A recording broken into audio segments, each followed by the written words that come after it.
Olá, pessoal, tudo bem com vocês? Bem, vou estar gravando esse vídeo de hoje para falar sobre unidades de medida, tá? É capítulo 12 do módulo 4, é o último conteúdo que tem no nosso livro, tá bom? Vou compartilhar o livro com vocês e aí a gente vai falando um pouco sobre esse conteúdo que alguns a gente já viu, né? Que é a unidade de medidas de comprimento.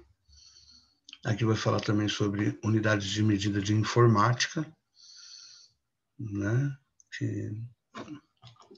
E também volume. Então, primeira parte aqui, medidas de comprimento, página 170, módulo 4. Ao expressar medidas referentes à distância em quilômetros entre estrelas, por exemplo, há a necessidade do uso de números muito grandes.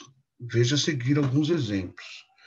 Então, a distância média aproximada entre alguns planetas e o Sol. 58 milhões de quilômetros, né, de Mercúrio. Júpiter, 778 milhões de quilômetros. Então, você percebe que são números enormes. Esses números são chamados de números astronômicos, tá? Eles são muito grandes.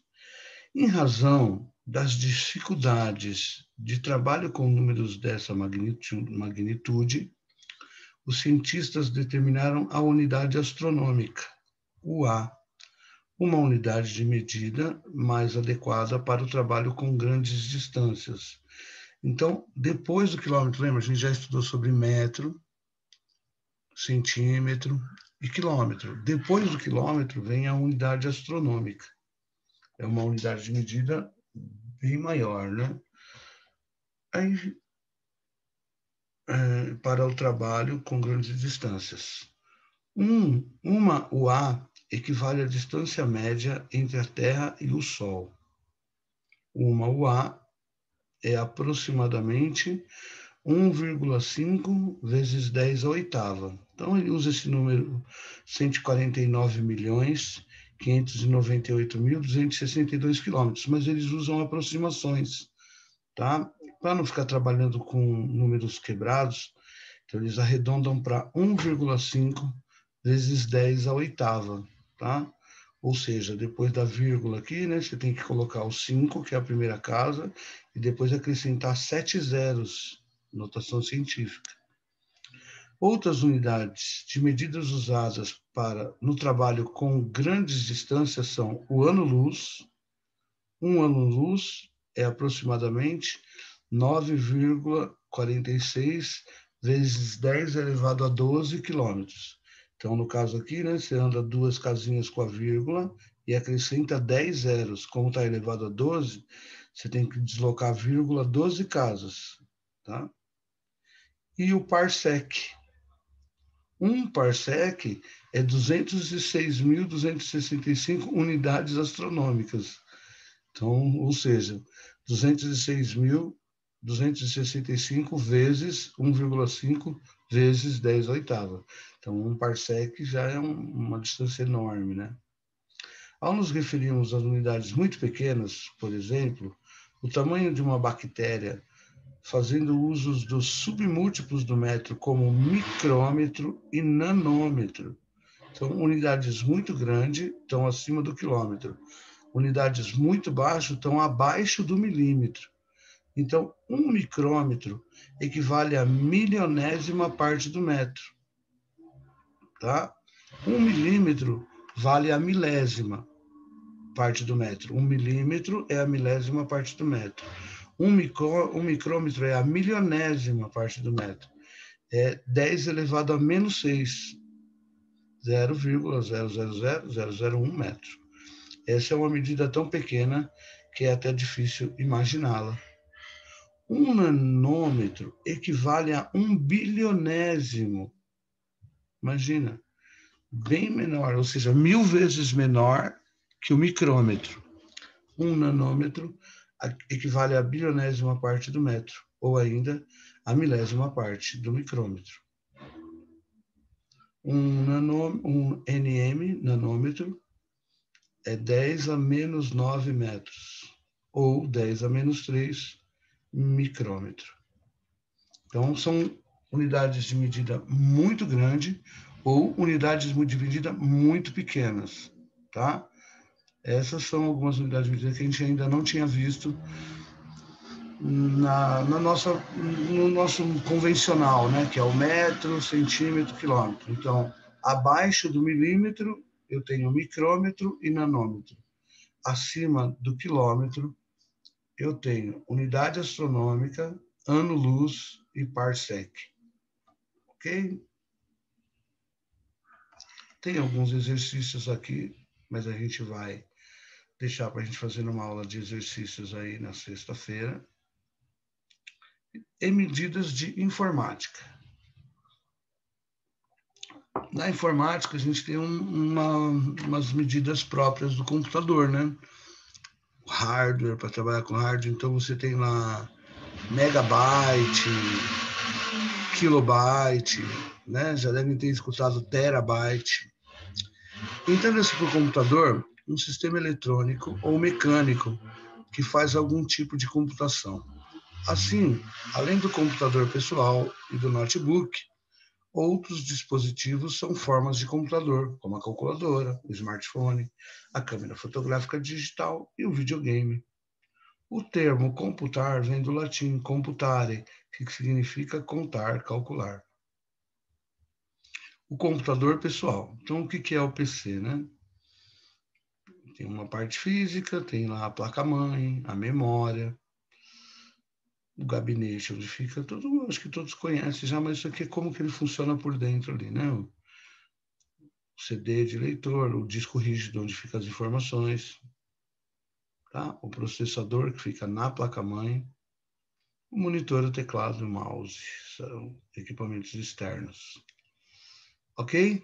As saídas, né? Saídas USB. Veja alguns significados das siglas em inglês.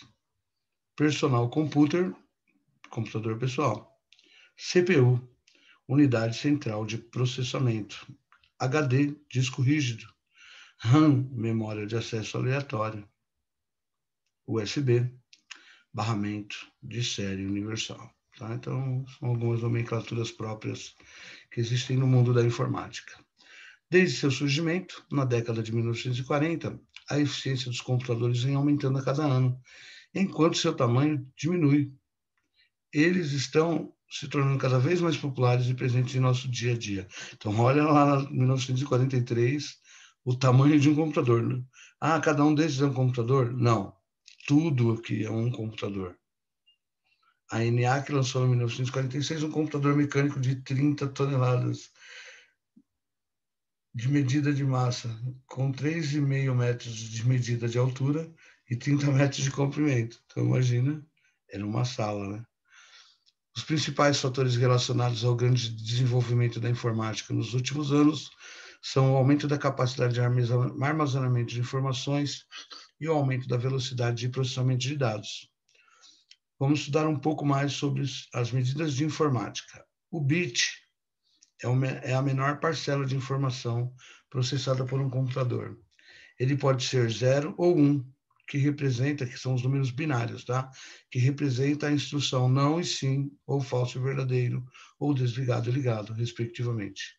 O sistema de numeração, que faz uso de apenas 2 dígitos, é o sistema binário. Já o byte, que é o B, que representa um caractere, é formado por uma combinação de 8 bits.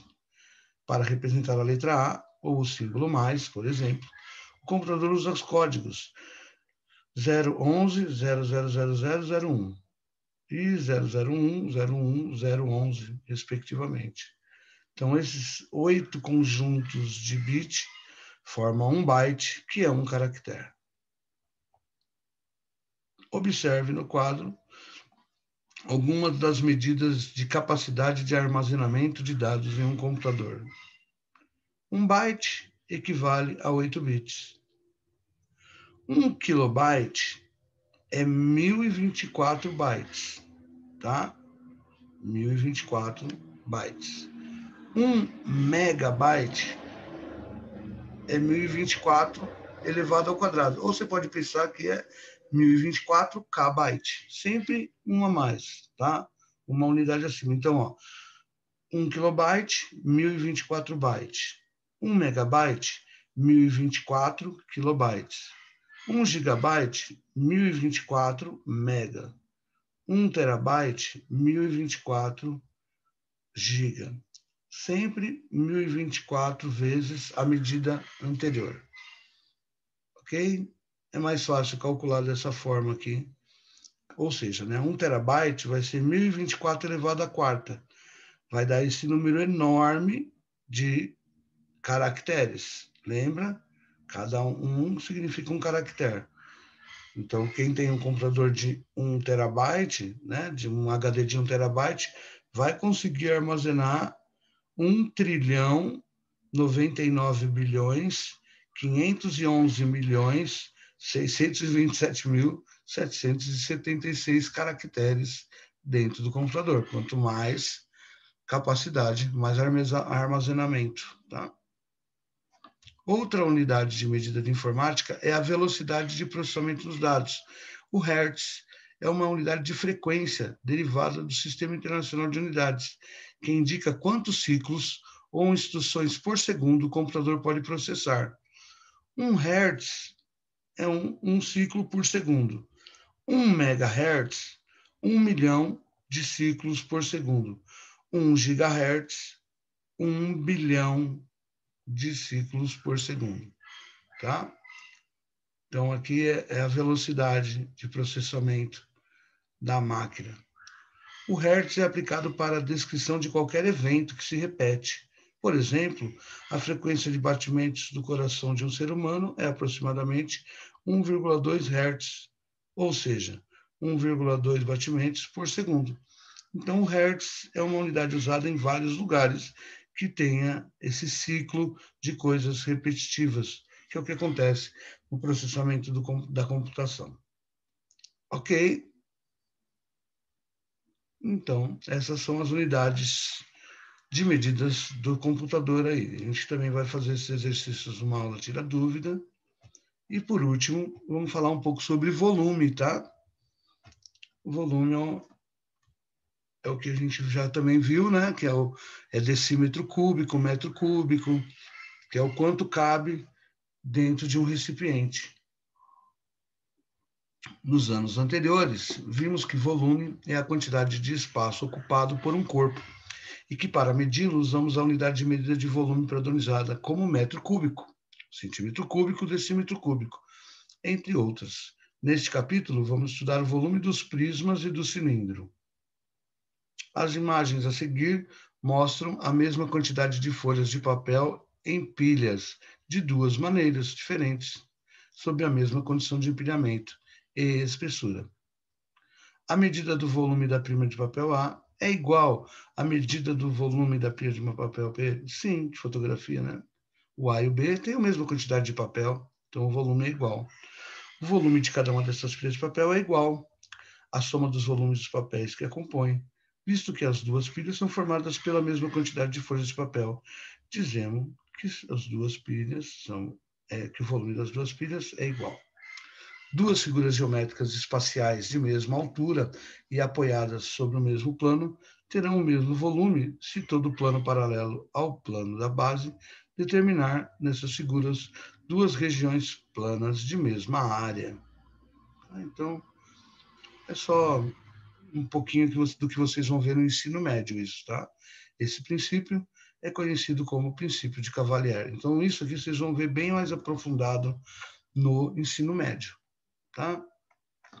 O volume de um prisma, né? Essas figuras são prismas. Aqui é um prisma retangular, aqui é um prisma hexagonal, tá? Prismas são formados por retângulos na lateral e as bases podem ser qualquer figura.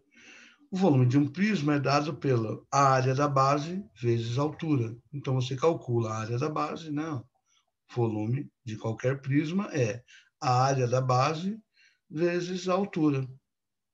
Ok? Então, se você tem lá, né? Ó, veja, por exemplo, como podemos calcular a medida do volume do prisma representado abaixo, cuja área da base é 12. Se a área da base é 12 e a altura é 4, é só fazer 12 vezes 4.